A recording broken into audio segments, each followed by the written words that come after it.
So, back for another VGC guide, and this time we are looking at Misdreavus, and also Mismagius, but this time the evolved Pokemon is worse than the pre-evolved Pokemon. So, Misdreavus it is.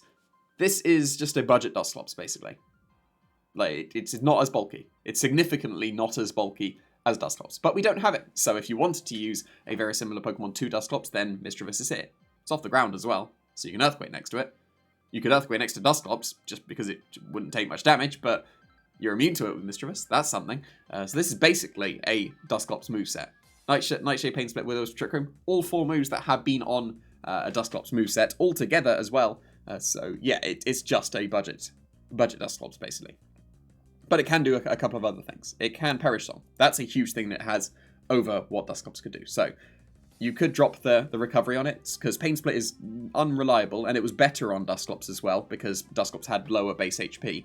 You can still use the Pain Split, but Perish Song would be a big niche that Misdreavus has over Dusclops instead. So that could be a potential way to go, because there's not too many Perish Song users. I'll probably have Normal as my Terra type for Misdreavus. You're not going to Terra it many times, but it would be for a defensive one.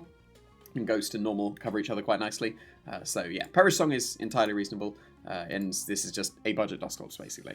But there's no Dusclops, so it's entirely reasonable to potentially having Misdreavus as your Trick Room setter.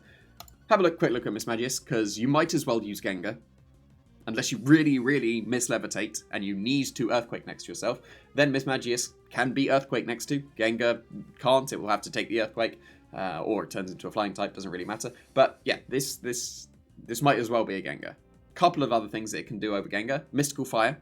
Gengar can't get that, so that it would be able to drop the special attack. Also Fake Tears. Doesn't get that. But then you might as well be a Frostlass, because that outspeeds even Mismagius. That has Fake Tears. That has Will-O-Wisp. That even has Icy Winds. I mean, Mismagius does. You could go Icy Winds, but if you're having Icy Winds, why are you not a Frostlass? So you might as well have Mystical Fire to be the niche of Mismagius. If you really, really, really need to Earthquake next to yourself, I would probably just still Earthquake my own Gengar and Earthquake my own Frostlass than using Mismagius. I would change Mismagius' ranking to a D instead. I think that Misdreavus is somewhat usable with a C, but Mismagius might as well be Gengar, or it might as well be Frostlass.